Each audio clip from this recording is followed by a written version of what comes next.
Raised by wolves. Here's what's coming up on the Nice Guys on Business. That which comes to us the easiest, we should be paid for the most. However, we're not, I'm going to come back to this, but we're not wired for this. So we're all wired to be, like, what's the hardest you can work for your money? What's the most amount of time you can put in to earn some money? And this is total opposite. Like, what comes to you in moments that you can charge a fortune for? And for most of us, it's freaking really hard to figure out what is it because we take it for granted. Like the thing that we like doing the most, we tend to do the most, so we get really good at it. And with time, we kind of think, well, doesn't everybody know how to do it? It's 106 miles to Chicago. We got a full tank of gas, half a pack of cigarettes. It's dark, and we're wearing sunglasses. Must be time for the Nice Guys on Business podcast. Need an education on how to grow your business? The Nice Guys are here to help. Learn about great customer service, networking, and how just being nice can help you prosper. Now, here are your hosts, Doug Sandler and Strickland Bonner. Hey, Funkin' fans and ladies and gentlemen, which I'm not supposed to call you, it is Monday. Wow, welcome we got back. off to a row. We got off like a herd of turtles on this week. I'm feeling good. I feel like we're really on the right path this week. If we start slow, we can only get better. Is that right? So what are you trying to say, Doug? No, it's not you, Strick. It is Monday. I mean, come on. I think it's me. I think part of the problem with Mondays for me is getting the wheels of the recording and the wheels of what we're about to say under us. It's almost like we need a little bit of I need some foreplay. I need a little foreplay in the week, and maybe foreplay for you and me is just, hey, Strick, can we talk about the guests this week, or can we talk about I don't know. Can you give me some idea of what foreplay would be for the Nice Guys podcast Monday episode? I think that's usually our pre-roll, our bonus material. Yeah. But we don't have a lot of that this week because we're kind of on a time crunch because we're so freaking busy with TurnKey Podcast and everything else. Oh my it's just gosh, crazy. It's been going great. So many wonderful things are happening in the world of TurnKey Podcast. Let's do just a couple of really quick housekeeping things, just as a reminder to everyone. If you're listening on Overcast, which we know a ton of you are listening on Overcast, thank you for keeping us number 2. But we like to be number 1. So could you just hit that little recommend button? That would be very, very helpful. You don't just have to do today's episode. You can go back without even listening to the other episodes again, because we already know you've listened at least once, to everyone. Just go ahead and hit the little recommend button. That's the little gold star, and that would be helpful. Are we still number 2 on Overcast in the business category? Yeah, and we're number 2 in the business category, and we were somewhere between teetering between number 10 and number 6 and number 10 in the overall podcast. My understanding, it's impressive. It is. It's pretty impressive. But in talking to a number of folks that actually know Tim Ferriss, Strick, I feel a little odd. I'm getting around people that have had relationships with Tim Ferriss, and I feel like at some point, Strick, he's going to hear about the Nice Guys. That would be cool. I would love that. I know. I would love it. I would love it too, until he tunes into the show and hears us keep talking about him, maybe in a negative end. Is there any point that we have to be nice? You're so sensitive. Jesus. Me? Really, we're going to offend Tim Ferriss. Like, he's going to give a shit about us, even if we say something that would offend him, which, by the way, I don't think we really say much of anything that would offend him other than we want to kick your ass because we want to be you on Overcast. That's true. I usually either preface that or qualify it afterwards with, I really like Tim Ferriss. I like his book. I like what he says. I just want to beat him on Overcast. Okay, true. Okay, so that's how we beat Tim on Overcast. Just hit the recommend button. One other we do have an interview today too. Yeah, well, I'm sorry. You were just getting away from Tim. That's okay. You were wrapping up. We're rambling on about Tim a little too much. Didn't mean it. I'm continuing on. What was the next thing? All good. Again, if you have not had a moment, I know you guys are very busy. As Strickland and I are very busy too. Maybe even a little bit too busy to put a good word in for us, or actually a couple of bucks in for us on Patreon. Patreon.com/nice guys is the way to do that. Just $1 a month would be great. great. A couple of bucks a month would be wonderful. If you wanted to check out our Patreon page and get some insider information, there's a whole bunch of different reward levels that you can go. And it is a total fuckery over there on our Slack group. And that is one of the reward levels. Just ask anybody that is in our Slack group. You would have a wonderful time completely just ignoring your workday while you're hanging out with us on Slack. Pretty much, yeah. I can't figure out why. One of the topics I have today is, or for tomorrow's episode, is stop focusing on dumb shit. I can't eliminate the Slack group from my life. I like it too much, but sometimes I really feel like my day is getting absorbed in Slack. It's not a good thing. Not a good thing. No, it's not good. Not good. And then what was the third thing? So anything else, or would you have to get like? Yeah, there was one other thing. There was one other thing I wanted to talk about. Let's see. It was Patreon. What was the one other thing? Oh yeah, the interview we have today, right? Was that it? No. Almost forgot. Adam Urbanski. We'll get to Adam. Adam, just sit tight. Adam is a great guy, extremely patient. I cannot believe how patient Adam was with me the other night. We had a little coaching call. I'm very interested in his services because he's totally a smart guy. He runs this. I can't believe how patient Adam is being right now, actually. Yeah. Well, Adam was introduced to us by Nicole Holland. And when I spoke to him for the first time, I got the sense that this guy was just a legit, genuine, nice guy. And he spent, I would say, the better part of 2 hours on the phone with me, coaching me through how to take our TurnKey podcast business to the next level. Offered a huge amount of value in the information that he gave me. And I really felt like, gosh, this guy just really cares, and he does. And he's just a great guy, and he's on our podcast today. We do an interview with him, and he talks all about marketing, and he talks about how to build relationships, and he really does focus on the important things in how to get your business off the ground, how to get your brand noticed, and how to get you business, which really means ringing that cash register bell. So great interview with Adam today. On his website, he has a free video and free PDF. The website is marketingmentors.com. His free video is how to grow your business to 6 figures in a month. PDF blueprint and tutorial video teach you the 3-part marketing system he uses to grow his business and how to turn cold prospects into paying clients in just days. When I talked to Adam, just as a side note, when I talked to Adam a couple of nights ago, he was just getting back from a month off. I mean, come on. How great is that? A month. How would you love to be able to take a month off? Would that be cool? It's amazing. Oh, that would be cool. Gosh, we probably should just hire him. I think we should hire him straight. You think so? Yeah. It's just, we're a little short some cash. We could really use some Patreon help. We could use a little help on Patreon, and then we could afford to pay Adam. Yeah, we could hire him. Very true. Very true. All right. So anything else before we get to the interview with Adam Urbanski? No, I don't think so. There's nothing I can think of. All right, bingo. I hope everybody's still playing bingo. Oh, yeah, that was the third thing I wanted to mention. Holy shit. Bingo was ridiculous last week. If you want to participate in the bingo, that was the third thing I wanted to mention. If you want to participate in bingo this week, text nice guys, all lowercase or uppercase, doesn't matter, but all one word, nice guys, to 31996. Join in on the fun. I think probably by the time that this airs, how many winners? You were contacted.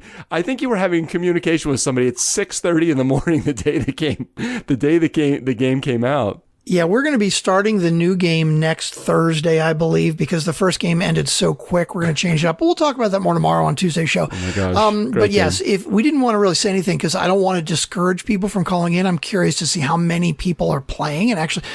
But yeah, we had 2 winners on the very first day. Oh my gosh. It was fast. It's not challenging enough, obviously. I know. I think we were just too loose with our I don't want to have to stop what I'm saying because it's a bingo square. Do you? No, we can talk about it more tomorrow. I got some ideas. Okay. All right, cool. All right. So let's get to the interview with Adam Urbanski. We are the Nice Guys on Business. This is our podcast. We are proud to be affiliated with the C-Suite Radio Network and the Greatness Podcast Network. Let's do it. Adam Urbanski.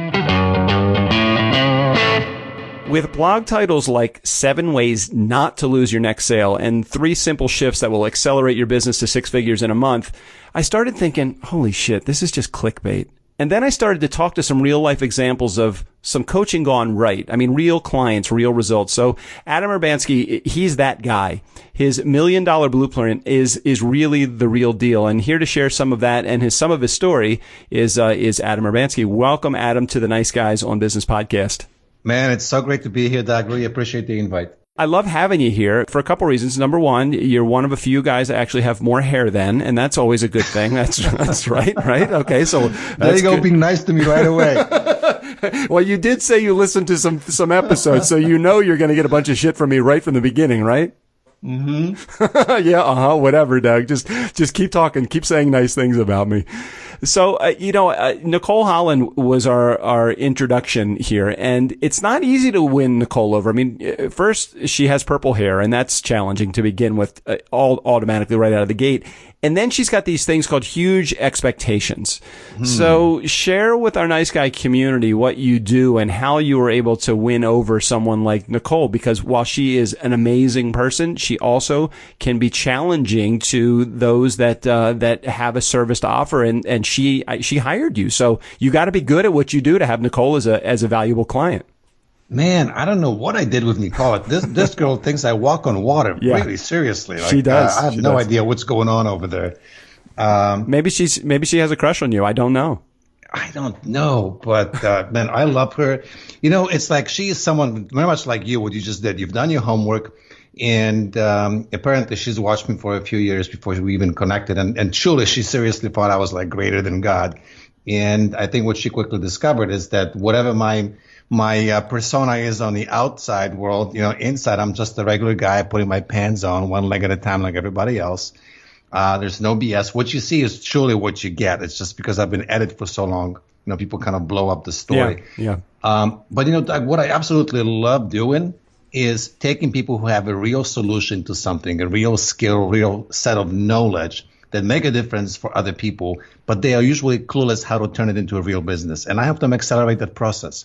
Turn a know-how into an offer, an offer into a marketing system, and the marketing system into a real business. And that's one of the things that I started seeing as I was doing some research on you and checking out your website and then checking out some clients that you had hired and following their. It's not just, you know, it's so easy to follow somebody that has a product or service to offer that thinks that they have a good product or service to offer to the world. And it's another thing to actually follow the clients that person has worked with. And in your particular case, I was checking you out. I just wanted to see, okay, what can he do? I mean, can he actually live up to the reputation that not only Nicole had provided for you, but that you provide for yourself because you do advertise. And as a guy that's marketing, you're out there saying, hey, I can turn this, I forget what you call it. You can turn this something into a cash cow. No, know-how into a cash cow. Is that right? Yep. So talk about, there's got to be, obviously there's a formula, there's a secret, there's something that's behind the scenes that makes that happen.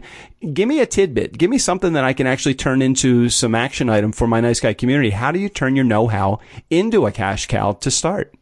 Yeah, it's actually much simpler than most people make it out to be. And for me, I strip away all the non-essentials. You know, in fact, I call it my unicorn principle. And, you know, everybody knows the Pareto principle, the 80-20. My unicorn principle is 2 versus 98. Like 98% of the stuff people end up doing is total flop, total bullshit. And I just go, what are the 2% activities that make all the difference? So if you look at essentially every business, it boils down to 3 things. You've got to have an audience that has some sort of desire or problem, you know, or desire to solve the problem. Yeah. You've got to have a solution to that problem. By the way, it didn't say you have to be the solution or you have to create it. You have to have it somehow or know how to acquire it. And where the money is really made is connecting the two, connecting the audience with the problem, with the solution to that problem. And, you know, whether you want people to like you more or you want to make more money or you want to make your business more successful, if you ask yourself, you know, who are the people out there? What is the job that they need to have done that I can, you know, the solution they're looking for, and how can I connect the two? And, you know, essentially every person I work with, I ask them, look, if you're looking for more money, if you're looking for more clients, don't walk around banging your head against the wall going like, well, how do I make more money? How do I attract more clients? You know, simply start asking yourself, how can I become of more service to more people faster? How can I be of more value to more people faster? And, you know, that is kind of the foundation. And then we can take it deeper from this point on. And where do you find that most people, and this is a common thread through many of the episodes that we go through, and I think it's just a different spin that people have on the answer. And I think that a lot of times people, obviously, they get in their own way. I think we all get in our own way. I know I do. On a daily basis, I get in my own way. I can't get out of the minutia and the working in the business and get to the working on the business, set of steps in order to be successful. What is it that people have as a problem with this thing called success? Why do they get in their way? I don't necessarily know if it's a problem with success. It's like it's a nice cliche that people say to themselves, like, well, I'm afraid of success. In reality, they're more afraid of being ridiculed, of being a butt of all jokes, of failure, of being destitute, of being cast out of the tribe, so to speak. Mm-hmm. I think we're so wired from like the caveman time that we have to be we have to be accepted by the community, because essentially, if you were not, it meant death sentence, right? You were casted out of the cave and you froze to death overnight. And that was it. So you did everything that needed to be done to be liked and belong to a community. And frankly, to be in business, you've got to be able to make a total ass out of yourself and just don't give a fuck. I mean, that's just the truth. It's so true. It is so true. It's almost like you have to turn a blind eye, a deaf ear and every other disability that one might have. You have to be able to turn that to the naysayers, to the people that are going to be critics of you, because you're going to get critics, and they don't mean to be critics. They're just assholes, and that's just who they are. That's what it is. They can't do it themselves, so they criticize others. Just give you a quick example, that kind of a funny story that comes to mind. I was just doing a live event, and one of my students was doing kind of we kind of do like a TEDx talk. We've got our own spin on it. And she was delivering this great presentation, and she essentially said, and she was quoting someone, that your desire to be liked is making you invisible. Your desire to be liked is making you invisible. And I kind of listened, I'm like, man, this is really good, because I've got desire to be liked and belong, through my nose. Right. I've got to really consciously wire myself not to make that get in the way. So then I get back on stage and I ask the audience, hey, do you guys see me? And they all kind of nod their heads like, yeah. And I said, that's because I don't give a fuck if you like me. It's very, very true. It's very true. Well, people tend to, I look at it and I just think people tend to think kind of small. It's almost as though when you go to price something, you undervalue your time, and you don't really put the balls into making sure that people stand up and pay attention to you, because they're thinking so small. What does it mean for you to have this small thinking, and how do you convert that into success? Because really, that's where most people are, or maybe I'm wrong. No, dude, this is really where it gets juicy, because, one of the things that I've discovered a long time ago is that which comes to us the easiest, we should be paid for the most. However, we're not, I'm going to come back to this, but we're not wired for this. So we're all wired to be, what's the hardest you can work for your money? What's the most amount of time you can put in to earn some money? And this is total opposite. Like, what comes to you in moments that you can charge a fortune for it? And it's, for most of us, it's freaking really hard to figure out what is it, because we take it for granted. Like, the thing that we like doing the most, we tend to do the most, so we get really good at it. And with time, we kind of realize, we kind of think, well, doesn't everybody know how to do it? Yeah, doesn't everybody? That's what I was just, as you were saying that, I'm like, well, yeah, but doesn't everybody? But it's true. We all think that everybody should know how to do it, but nobody knows how to do it. And people would be willing to pay for that too. So, you know what? So, just yesterday, I was taking this Gallup's Strength Finder test, because you interviewed Alyssa a while back, right? Yep. And so I went through this, and my second strength was strategizer or something like this. Uh-huh. And I was reading through it, and it said an interesting thing, that it's a characteristic that one has to be born with, according to this guy Clifton, who came up with the test. Right. And I thought to myself, man, I know that this is one of my strengths, but I often take it for granted. Like, when people say, what really makes you unique? I'm like, I really don't have anything. I don't have any special gifts. And I'm reading this, and it says, like, this is the ability to do X, Y, Z in a very strategic X-ray like vision. And you've got to be born with it, or you don't have it. And I'm like, wow, really? No shit. No wonder people kind of go in awe when they see me do my work. And I'm like, really? That's nothing.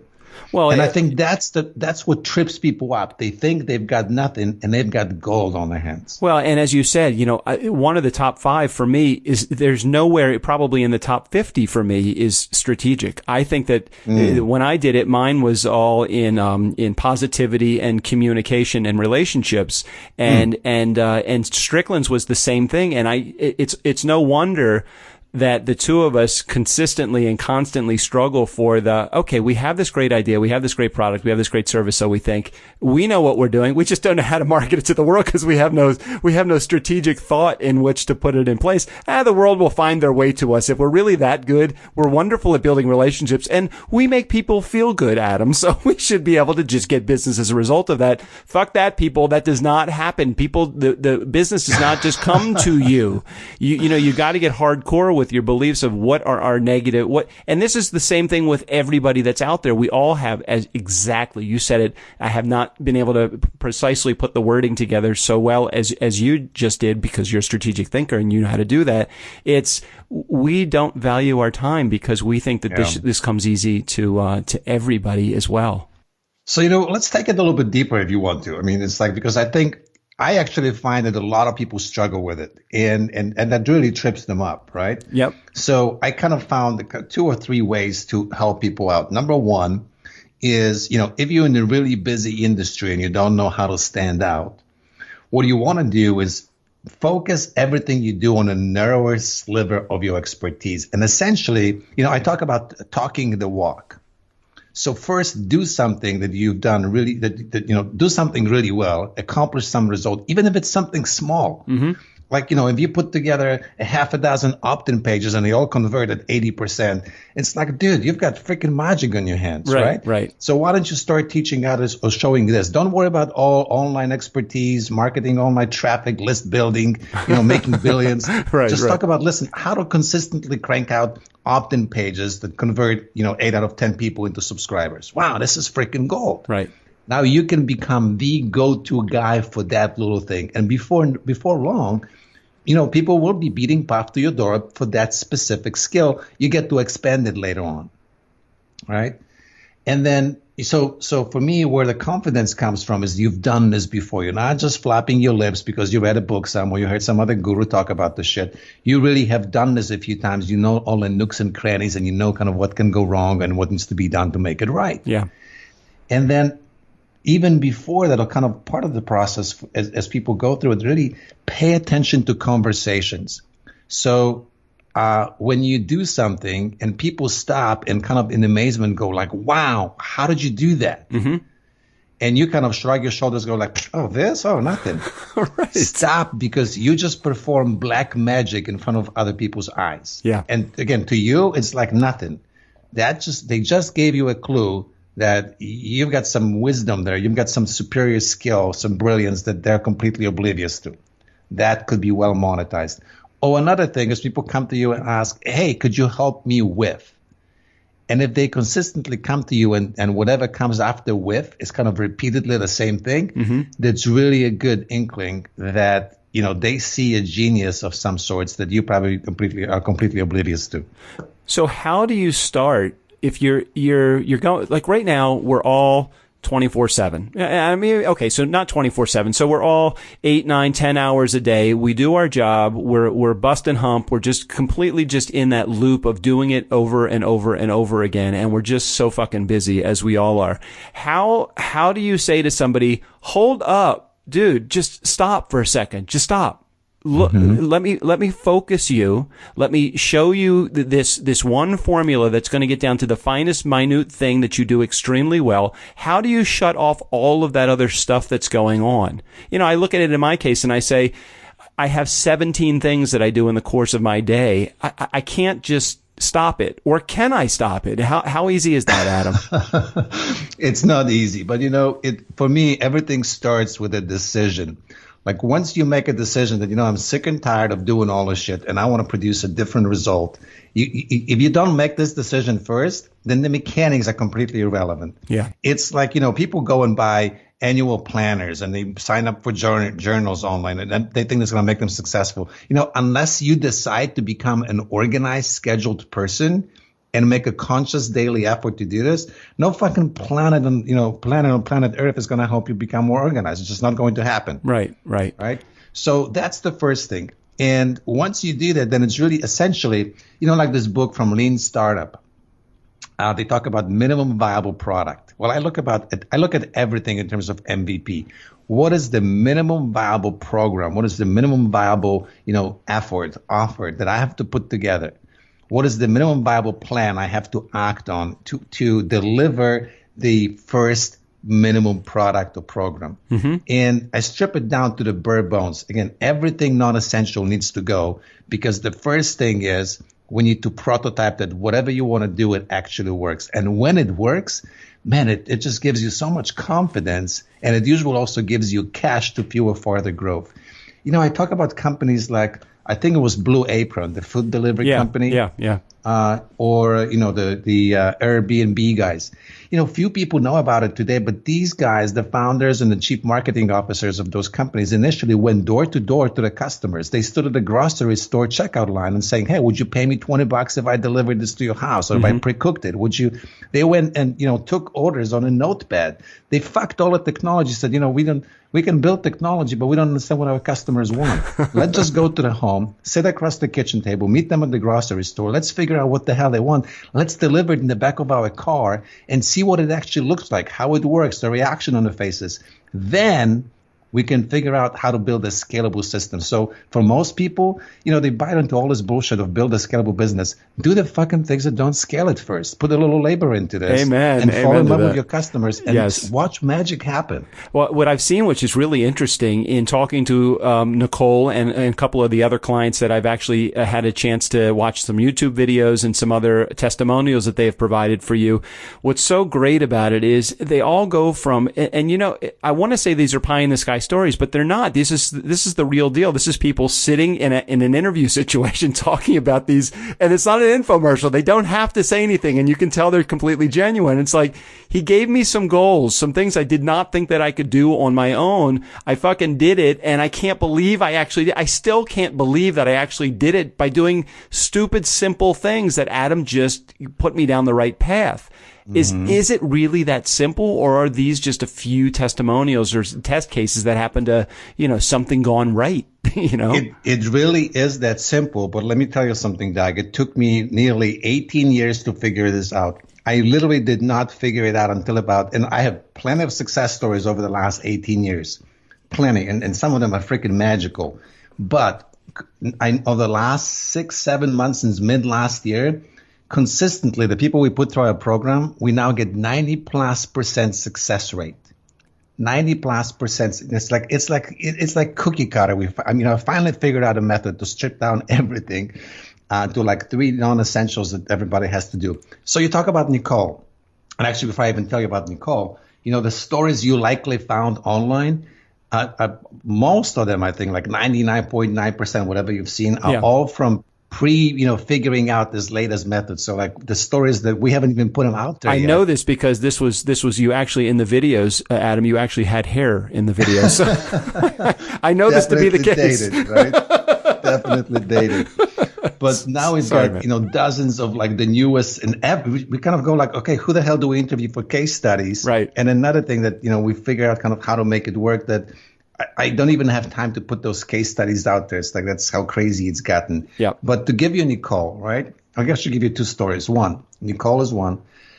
I said, "Hey, Nicole, I need to be in this program." She kind of goes like, "Well, yeah, but I've got all of this stuff I'm working on." I'm like, "What is most important?" "Well, revenue, growing my business." "And how is the rest of the stuff helping?" Well, right. Well, that's what I got to do this. Yeah, that's what I was saying to you just a minute ago. I'm like, I don't know how to stop all the other bullshit that's going on in my life for long enough to be able to put a plan in place, because I would love to take advantage of your services. I just don't know how. And you're going to, after we hang up here, and we'll use me as a case study, you're going to tell me how I'm going to do this in order to make, because listen, I just think the way that you're going to do it, okay, whatever the money is that you're going to charge for it, if I'm making 900% more than I'm making right now, I'm going to be able to pay for it, right? That's it. That's the plan. That's the plan. Sorry, I didn't mean to get you off track there. I got excited about it. It's totally okay. I totally get it. And, I get so fired up because I get more fired up by clients' results. Like last week, we were just graduating a group of 8 clients from one of the programs.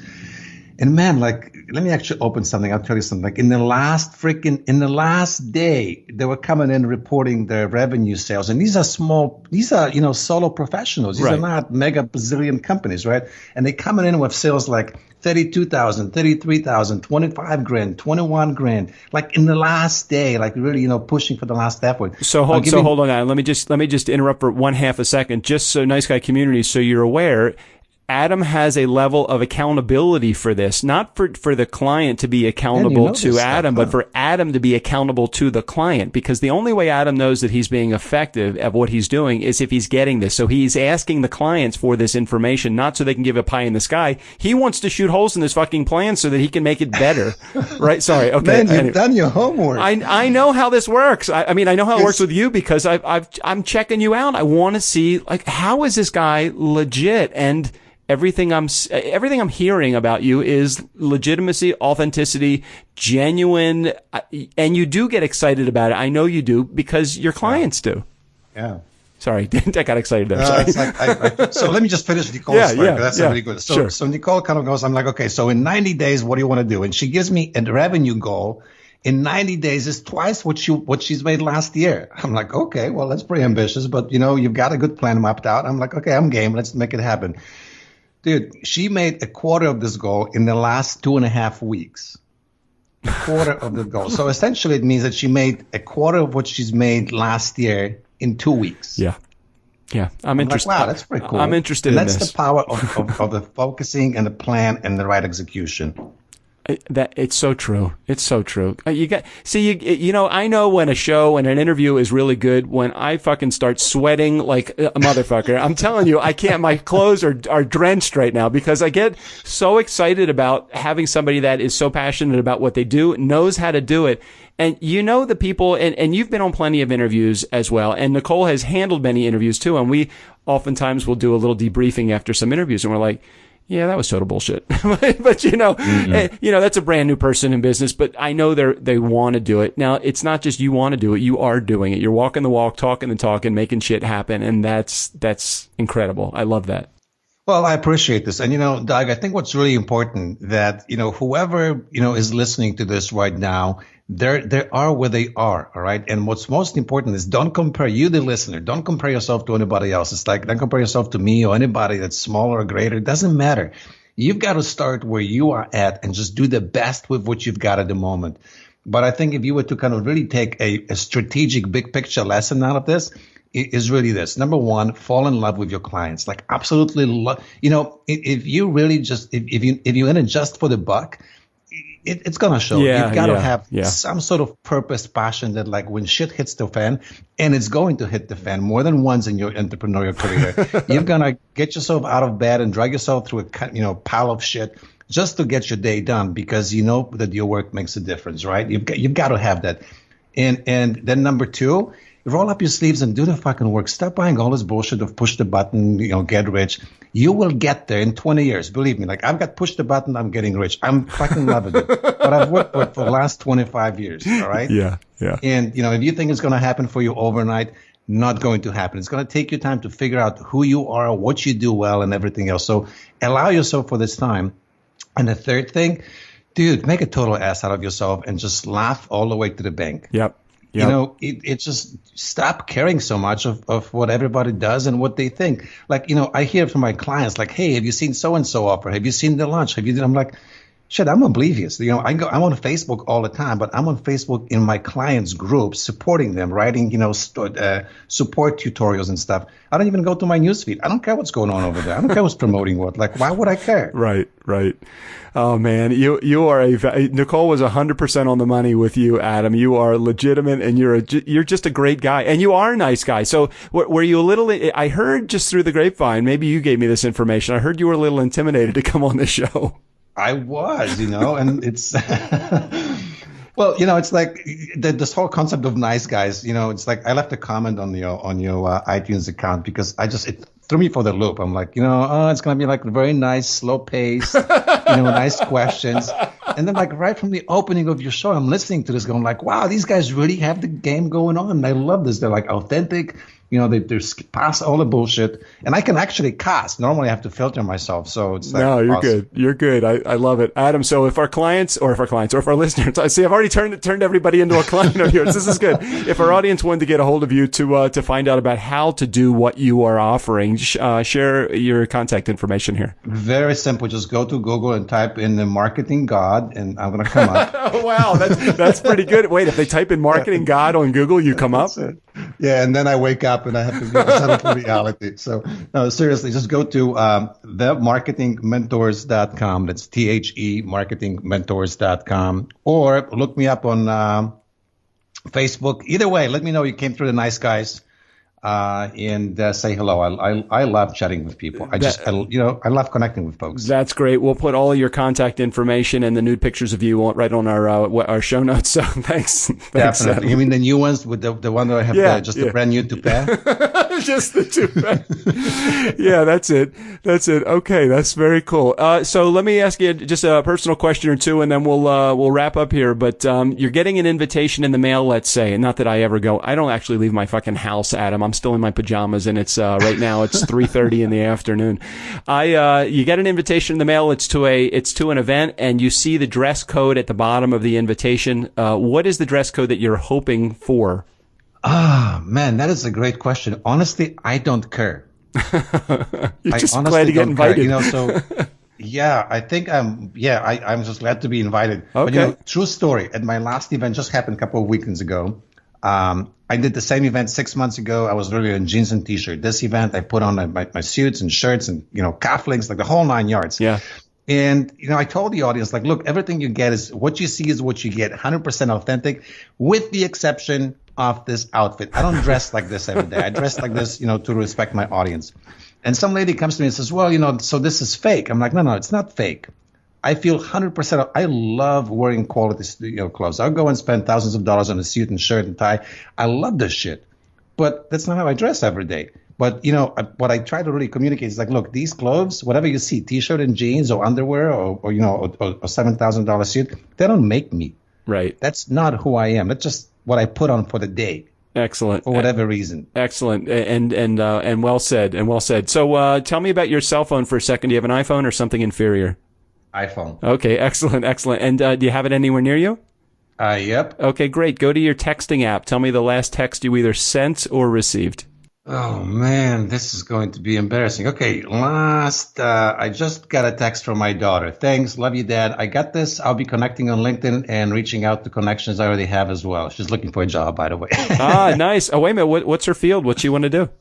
Marketing. Okay. All right. Well, marketing, Nice Guy community. If there's anybody in the marketing world, you know that you're going to have the winner of a winner right here. So, if you need anybody in the marketing, how is she just getting out of college or is she? She is just graduating from Santa Clara up in Northern California. All right. And, so any jobs in Bay Area, man, she would love it. We have a huge listening audience. It's probably our biggest proportion of our listening audience is actually in the San Francisco area. So if we have any Funkin' fans, any Nice Guy community members have a marketing position, Adam's daughter is looking, and that her dad is going to be all over her to make sure that she does a good job. So, okay, Doug, here's a marketing pitch. If you happen to be a match, and my daughter loves you, and you love her, and you truly want her for who she is and what she does, she comes with a sign-up bonus. I'll make over your marketing plan for you. What the heck is that? I love that. This is great. All right, Nice Guy community, you just heard it. Adam will give a marketing plan session or 2 or 5 or 10, whatever he's going to give away if you find his daughter a job. I love that. All right, and go to your photo app. What's the last picture that you took, Adam? Oh man, I didn't see that coming. Well, if you listen to the show, it comes on every episode. When you listen at 3 a.m., you kind of skip the minor details. Last photo up. Let's see. What did I just do? Well, I've got actually, I've got 2. All right. Very selfish. So one is my wife and me. We just celebrated our 25th anniversary. Mazel tov. In fact, we did it at our last event, with a few closest friends. That's right. So that's us kind of doing goofy stuff. And the next one, let's see. Someone forwarded me a message on Facebook from 2011 that talked about me being the most compelling speaker at the event, and I took a snapshot of that. Oh, How excellent. selfish is that? Oh, no, that's not selfish. That's awesome. That's all a part of a good marketing plan, is knowing your market, knowing yourself. Man, Adam, excellent job. Thank you again for being a part of the show. I hope we added some value into the lives of our Nice Guy community, and I hope we find you some business and promote your products well for you, Adam. Thanks for being a part of the show. Thanks for having me. Hey, Nice Guy community, never underestimate the power of nice. Again, special thanks to Adam Urbanski for being a part of the show. Steve O'Brien, go ahead and take us out of here. Thanks for listening to the Nice Guys on Business. Please go to patreon.com/niceguys. And for as little as $1 a month, you can help support this show. You remember that thing down in Panama, right? Come on. You owe them.